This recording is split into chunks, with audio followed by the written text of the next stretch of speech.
नमस्कार इंडिया का नमस्कार करें स्वीकार। आज हालांकि आपको मालूम है कि राजनीतिक रूप से उथल पुथल का काफी एक दौर रहा आज के दिन में, जहां एक और ममता बनर्जी जिन्होंने कि आज अपना नामांकन पत्र दाखिल किया। आपको मालूम ही है कि कल से नंदीग्राम के दौरे पर जब से उनका नामांकन का उम्मीदवारी का ऐलान हुआ है, तब से वो अपने आप को केवल हिंदू नहीं वरन ब्राह्मण की बेटी साबित करने में कोई कोर कसर नहीं छोड़ रही है। उन्होंने बार बार अपने प्रचार में अपने जगहों पर प्रचार किया, प्रचार के अंदर ये कहने का या सिद्ध करने का या दिखाने का प्रयास किया कि वो सबसे पहले ब्राह्मण की बेटी हैं। अब क्योंकि राजनीतिक दल है, इसमें कोई दो राय नहीं है। जहां धार्मिक आधार के कार्ड खेले जाते हैं, जातिगत आधार पर भी खेले जाते हैं कार्ड, आप सबको पता है। हमारे तो प्रधानमंत्री जी तक कहते हैं कि मैं दलित का बेटा हूं, मैं दलित हूं, मैं महादलित हूं। हालांकि ठीक है, वो राजनीतिक रूप से जहां जहां जाते हैं उस अनुसार कभी व्यापारी बन जाते हैं, कहीं सैनिक बन जाते हैं, कोई बात नहीं है। खैर चलिए, लेकिन ममता बनर्जी के आज के दौरे में जो आज एक दिक्कत रही वो ये रही कि अब कहा तो जा रहा तथाकथित रूप से, लेकिन उनके ऊपर हमला हुआ। लगभग कहते हैं 4-5 लोगों ने उनका पैर कुचलने का प्रयास किया, भीड़ में धक्का देकर। उनकी स्थिति काफी मतलब उस समय वो बोलने के हालात में कुछ विशेष नजर नहीं आ रही थी। दीदी क्या हुआ है?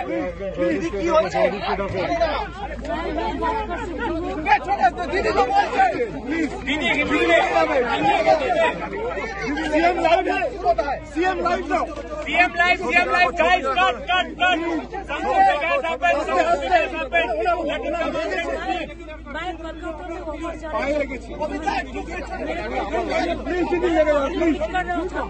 कोई पुलिस नहीं था, एक भी पुलिस नहीं था। हमारा पुलिस दीदी 4-5 आदमी नहीं था। फिर मैं गाड़ी को इधर भी खड़ा होकर नोट कर रहा था। 4-5 आदमी ने मेरे को गाड़ी पूरा बंद कर दिया और हमको पूरा चोट हो गया। देखो कितना पुल। कहाँ आपको चोट लगी है दीदी? पूरा पुल गया। ओके क्या कलकत्ता वापस जाएंगे? अभी बहुत दर्द हो रहा है, अभी जोर। और ये कहाँ पे हुआ दीदी? एग्जैक्ट जगह कौन सी है दीदी?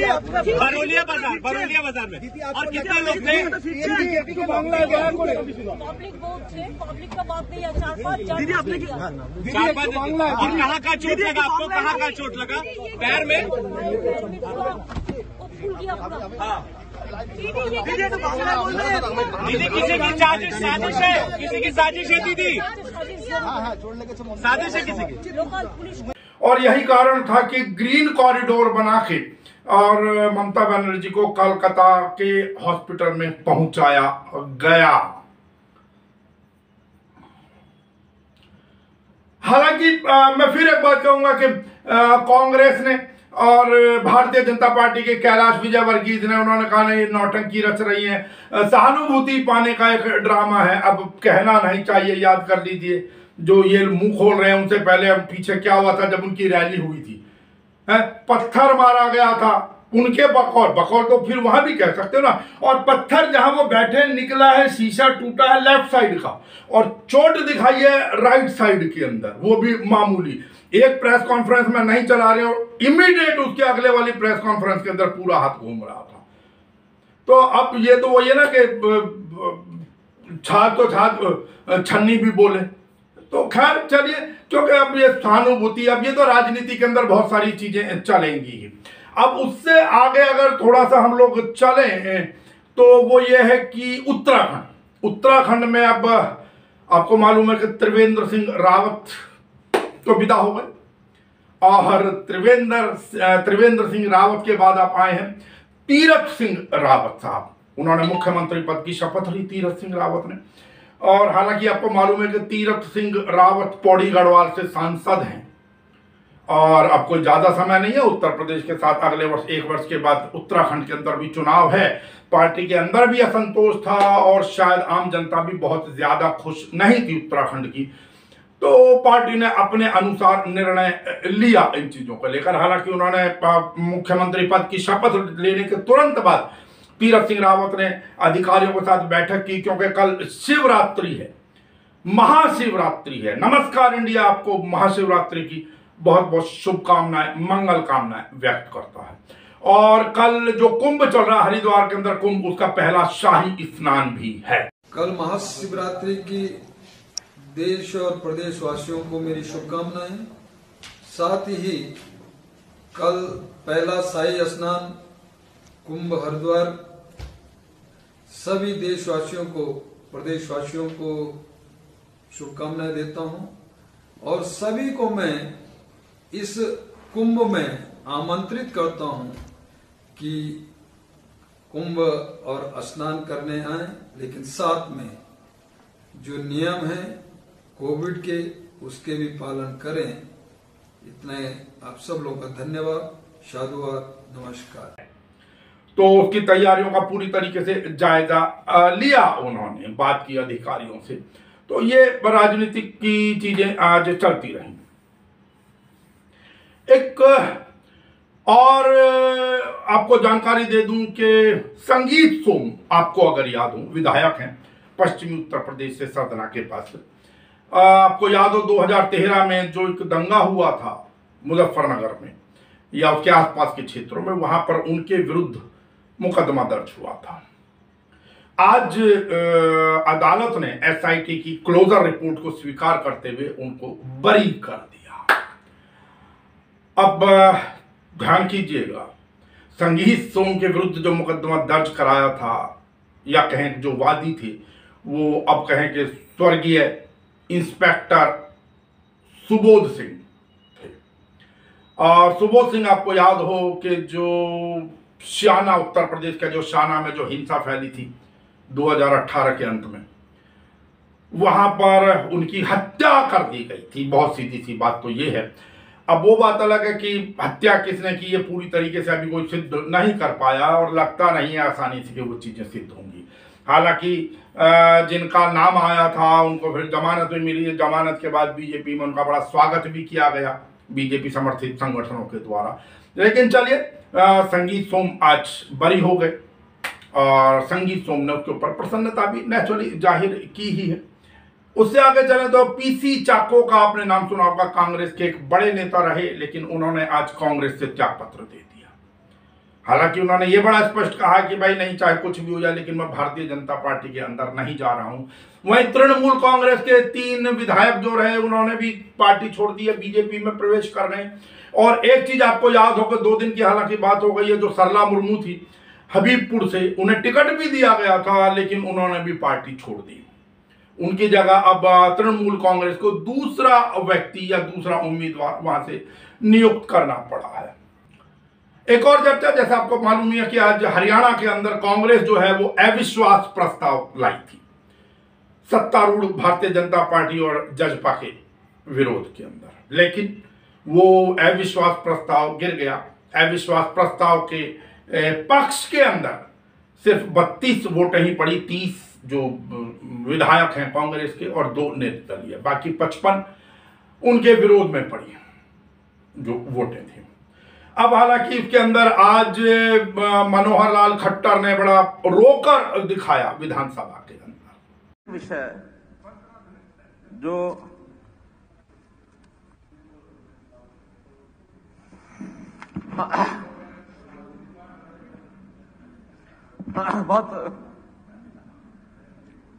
बहुत भारी मन से एक विषय में रखना चाहता हूं। यहाँ सारे रात नींद नहीं आई मुझे। कल कांग्रेस ने उसमें अपना पक्ष रखते हुए ये कहा है इस प्रस्ताव के संदर्भ में कि बेशक ये अविश्वास प्रस्ताव गिर गया, लेकिन इससे हमारा जो मुख्य उद्देश्य था वो था कि जनता के सामने वास्तविकता को लाना। क्योंकि बहुत सारे जो जेजेपी के विधायक थे वो कहते थे नहीं, हम किसान आंदोलन के समर्थन में आदि, हम सरकार छोड़ देंगे, हम ये कर देंगे, इस प्रकार की धमकियां या बातें कहा करते थे।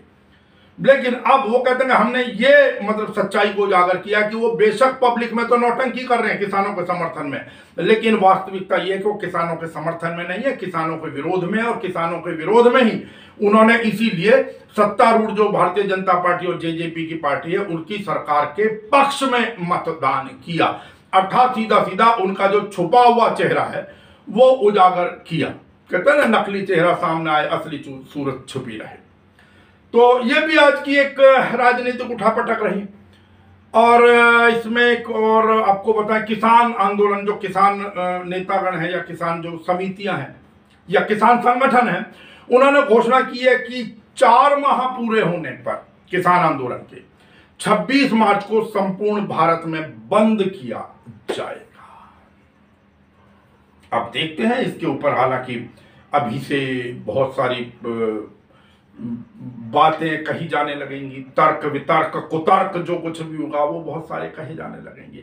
निजीकरण के विरोध में भी मजदूर संगठन एकत्रित होने जा रहे हैं और 15 मार्च को वो हड़ताल करेंगे। जो निजीकरण का एक बढ़ता दायरा आप तो देख रहे हैं, और निजीकरण में आपको मालूम ही है, कोई चैनल उसको नहीं दिखा रहा, वो ये कि जो राष्ट्रीय इस्पात निगम है विशाखापट्टनम में, वहां 4 फरवरी से वहां पर हड़ताल कर रखी है मजदूरों ने। कहा जाता है कि वहां पर 35,000 से ऊपर मजदूर काम करते हैं और 17,000 के आसपास शायद अनुबंधित लोग हैं जो वहां पर काम करते हैं। और सरकार ने उसका 100% निजीकरण करने का ठान लिया है। खूब रोज धरने, प्रदर्शन आदि आदि सब कुछ हो रहे हैं, सुबह 7 से शाम के 7 तक। जो उनके अलग अलग डिपार्टमेंट है, सभी डिपार्टमेंट के लोग बारी बारी से धरने पर बैठ रहे हैं।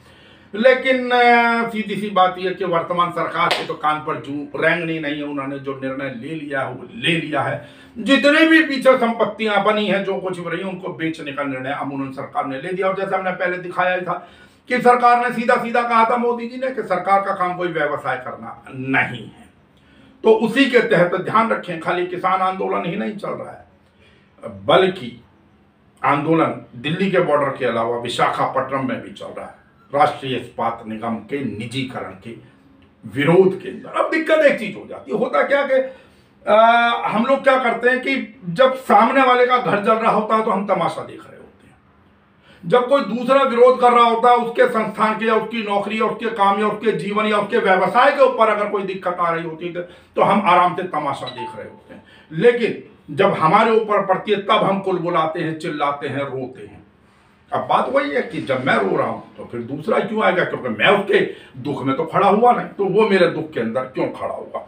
ये सारी की सारी चीजें हैं। लेकिन दुख की चलती चलती एक और बात बता दें, उत्तर प्रदेश में हालांकि आपको मालूम है हर दूसरे तीसरे दिन कोई ना कोई बलात्कार की घटना, और बाकी के तो जो अपराध हैं वो हैं ही। हालांकि सारे हिंदुस्तान में स्थितियां ऐसी हैं, कम या ज्यादा थोड़ा बहुत, लेकिन उत्तर प्रदेश के अंदर बलात्कार क्या तो एक चलन सा हो गया कुल मिलाकर। और उसी के अंदर एक उत्तर प्रदेश कानपुर क्षेत्र के अंदर एक दारोगा, पुलिस के दारोगा साहब के बेटे ने अपने कुछ साथियों के साथ मिलकर 13 वर्षीय एक बच्ची के साथ सामूहिक बलात्कार किया। और जब उस बच्ची के पिता ने शिकायत लिखवाने की बात कही पुलिस जाने की, तो उसने खुलेआम ये धमकी दी कि अगर मेरे खिलाफ FIR करवाई तो मेरा बाप पुलिस में है, मैं सरेआम इसका बलात्कार फिर करूंगा। देखिए बात यह कि ये हौसले बुलंद कैसे होते हैं, ये इन लोगों के अंदर इतना जोश कैसे आता है, और तो और इन लोगों को इतना विश्वास कैसे होता है कि उनका कुछ नहीं बिगड़ेगा खास। और ये आम किसी ना किसी रूप और स्वरूप में आपको सब जगह इस प्रकार की चीजें नजर आएंगी, केवल उत्तर प्रदेश नहीं है, आप दिल्ली में ही देख लीजिए। पुलिस हालांकि खूब कहती है काले शीशे नहीं होने चाहिए, लेकिन सबसे बड़ी बात है कि जिस गाड़ी का काला शीशा हुआ उसका म्यूजिक भी तेज बज रहा होता है, बुरी तरीके से रैश ड्राइविंग हो रही होती है और चौराहों से गुजर रहे होते हैं, कोई एक्शन नहीं लिया जाता। और तो और आप खुद सोचिए कि जब ये सारी चीजें गैर कानूनी है, काले शीशे चढ़ाना, शीशे काले करके रखना, तो जो बीट के कांस्टेबल्स होते हैं जो क्षेत्र में घूम रहे होते हैं, क्या उनको गाड़ियां नजर नहीं आती हैं?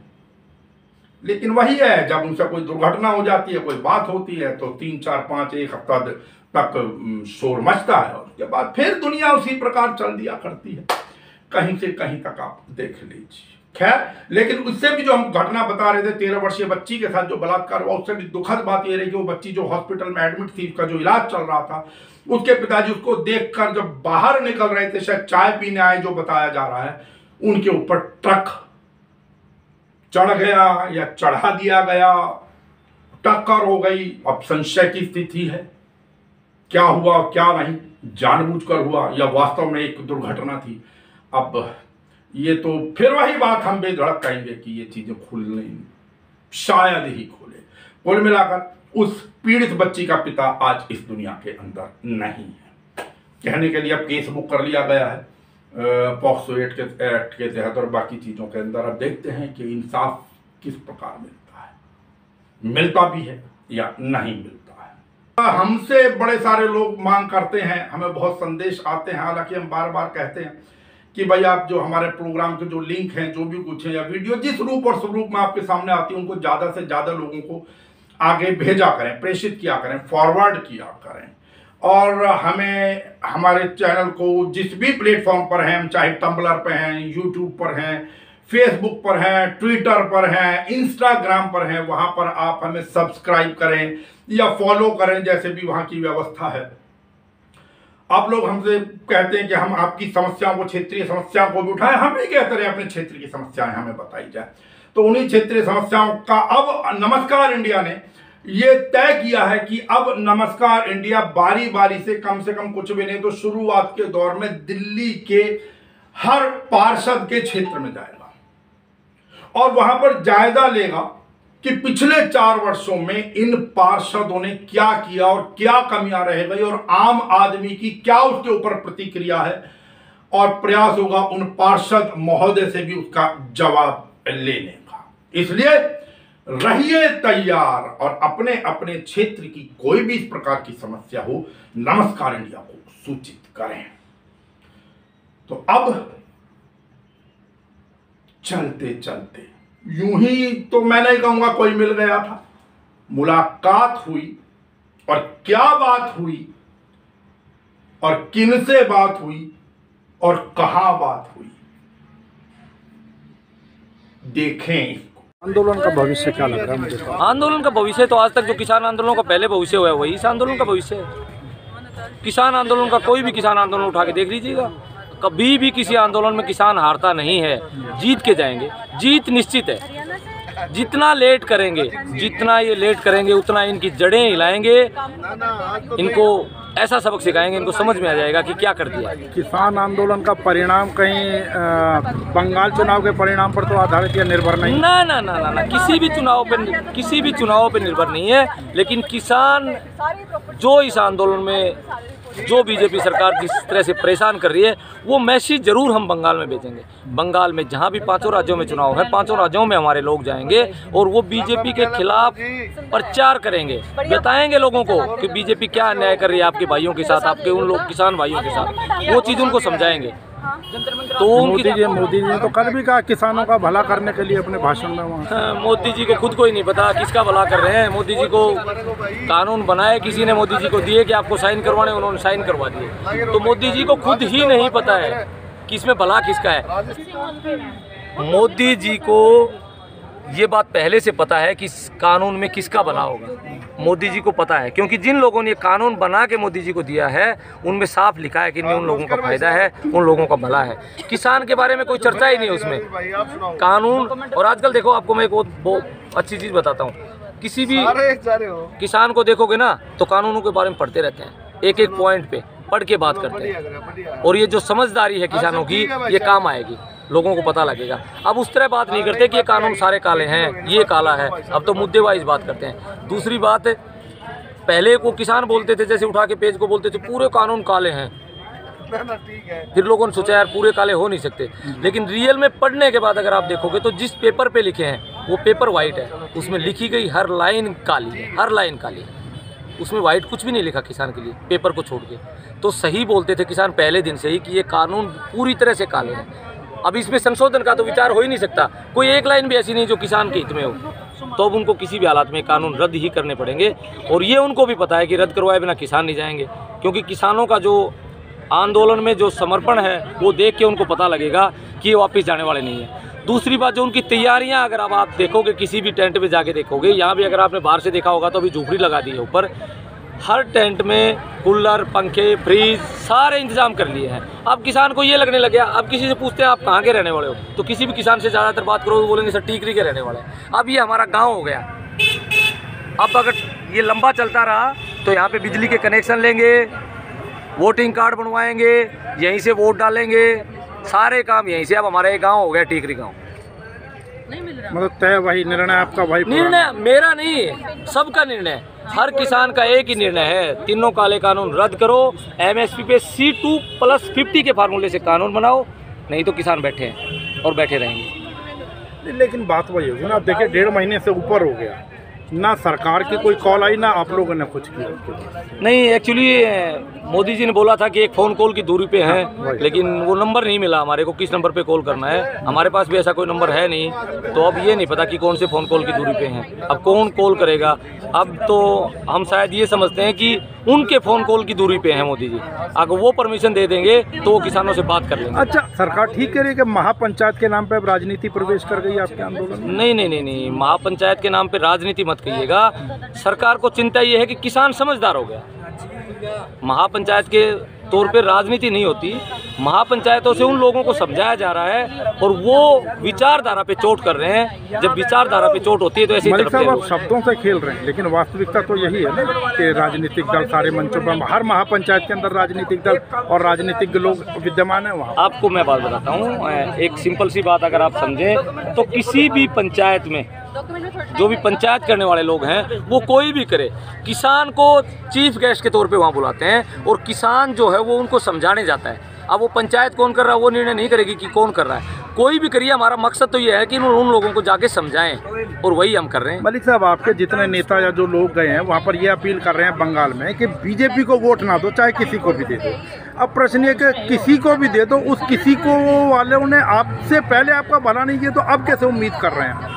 आपको लगता है कि इस आंदोलन का असर उन आने वाले आगामी नेताओं के ऊपर या आगामी सरकारों के ऊपर पड़ेगा? देखिए, पहली बात तो बीजेपी का विरोध करने का रीजन है, किसान सही मायने में इसलिए विरोध कर रहा है क्योंकि बीजेपी ने उनके साथ अन्याय किया है। आज 102 दिन हो गए, 102 दिन से यहाँ बैठे हैं लोग, उसके बावजूद भी वो सरकार बिल्कुल भी चिंतित नहीं है किसान को लेके। कल भी एक सुसाइड किया है एक लड़के ने, बार बार इतने लोगों ने शहादत दी है, उसके बावजूद भी एक ट्वीट तक नहीं कर सकते। तो बीजेपी का विरोध तो करना पड़ेगा। अब बीजेपी का विरोध करके कोई भी आ जाए, किसी की भी सरकार बने, कोई प्रॉब्लम नहीं है, लेकिन बीजेपी को उखाड़ के फेंकना है। दूसरी बात, ये आंदोलन जिस दिन जीत के जाएंगे तो सरकार किसी की भी बने, उनको ये मैसेज आएगा कि ये किसान है, एक बार आवाज़ उठाएंगे तो संसद तक आएंगे।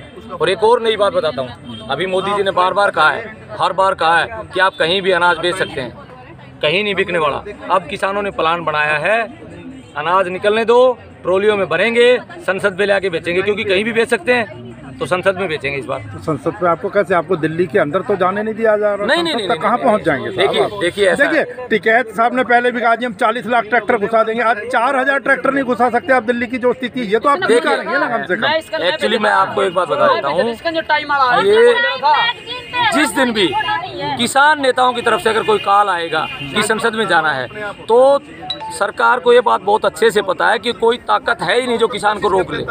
यहाँ ये मत सोचना कि प्रशासन ने रोकने से बैठे हैं, नहीं, हमारे लीडरशिप ने ये कहा है कि यहीं पे रहना है अभी तक। जिस दिन वो बोलेंगे संसद जाना है, 26 जनवरी को गए थे ना, यही बॉर्डर बंद थे ना, उस टाइम भी गए थे ना। नहीं, वो तो खोले गए थे पुलिस के द्वारा, आगे भी खोलेगी पुलिस, आगे भी खोलेगी पुलिस। प्रशासन में जितने भी आदमी हैं वो किसान के ही तो बेटे हैं ना। पिताजी यहाँ बैठा, बेटा बाहर ड्यूटी दे रहा है, वो ये तो आप इमोशनल प्ले कार्ड नहीं होता। वो उनकी ड्यूटी अलग चीज है, आप इमोशन से और ड्यूटी को तो अलग रखना पड़ेगा। मैं आपको एक बात बताता हूँ, मान लीजिएगा कि ड्यूटी है उनकी, लेकिन जिसका पिताजी यहाँ बैठा है और वो बाहर बॉर्डर पे सामने है, वो क्या करेगा आप बताइए?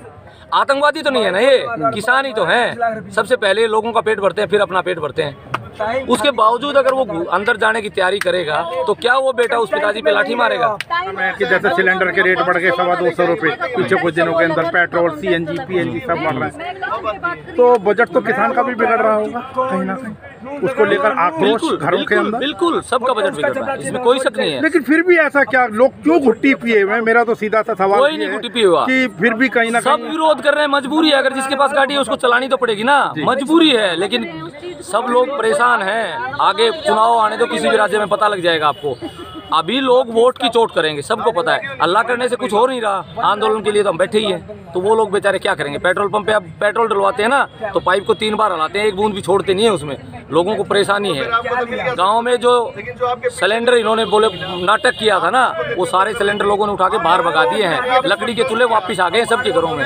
इनकी मम्मी की आंखों में धुएं से इनकी मम्मी की आंख फूटती थी, हमारी आंखें नहीं फूटती। यहाँ लकड़ी के चूल्हे चलते हैं सब जगह, और गाँव में वापस आएंगे। इनकी उज्ज्वला योजना है ना, वो फेल हो गई। इन्होंने सिलेंडर बेचने के लिए वो योजना चलाई थी कि आगे गैस से इनसे कमा लेंगे वापस। अब उनकी हिम्मत नहीं है, 1000 रुपए के सिलेंडर भरवाएंगे, भगा दिए वो सिलेंडर लोगों। बंगाल चुनाव प्रचार के लिए बिल्कुल बिल्कुल हम जाएंगे, बिल्कुल जाएंगे। हमारी पूरी टीम, किसान सोशल आर्मी टीम जाएगी, बंगाल चुनाव में प्रचार करेगी। और हम लोग ये रणनीति बना रहे हैं, वहाँ पे महापंचायतें भी करेंगे, प्रचार भी करेंगे, बीजेपी को मिट्टी में मिलाएंगे। इस विचारधारा को खत्म करने की लड़ाई लड़ेंगे हम। आप बीजेपी को मिट्टी में मिलाने की तैयारी, मेरा फिर सवाल हो है, या सत्ता जिसने इस प्रकार के निर्णय लिए जिनको आप काले बिल बता रहे हैं, या उसको?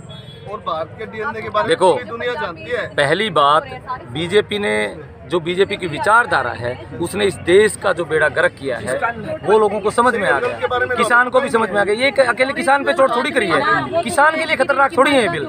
ये हर उस आदमी के लिए खतरनाक है जो अन्न खाएगा, अकेले किसान को नुकसान नहीं है। तो ये पूरे देश की लड़ाई है। आम पब्लिक में जाके देखिए, जनता बहुत दुखी है इनसे, बहुत ज्यादा दुखी है, और लोगों को पता लग गया। साहब, अगर दुखी होती तो 2100 करोड़ से ऊपर का चंदा राम मंदिर निर्माण के लिए ना दे दिया होता इन्होंने।